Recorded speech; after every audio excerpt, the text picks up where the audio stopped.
2008 की बात है। एक लड़का हर दिन स्टॉक मार्केट में ट्रेड करता था, लेकिन हर बार उसकी कमाई का बड़ा हिस्सा ब्रोकर खा जाता था।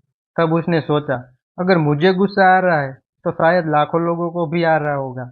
बस वहीं से शुरू हुई जीरोधा की कहानी। उस लड़के का नाम था नितिन कामत। अपने भाई निखिल के साथ मिलकर 2010 में शुरू की जीरोधा। कोई बाहरी फंडिंग नहीं, कोई टीम नहीं, बस एक शिपिंग विजन।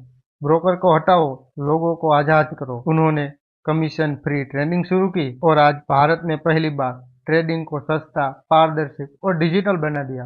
लोग जुड़ते गए और जीरोधा बन गए इंडिया का number one stock brokerage platform. अब हर दिन करोड़ों के ट्रेडर्स और लाखों यूजर। जीरोधा ने सिर्फ एक ऐप नहीं बनाया, उसने लोगों को खुद का पैसा संभालना सिखाया। कोई फैंसी मार्केटिंग नहीं, कोई बड़े एड्स नहीं, बस ईमानदारी, टेक्नोलॉजी और ट्रांसपेरेंसी। जीरोधा ने साबित किया, जिनसे तुम परेशान हो उन्हीं के खिलाफ लड़कर तुम लीडर बन सकते हो। आज की गलती कल का स्टार्टअप बन सकती है। बस सोचो और शुरू करो।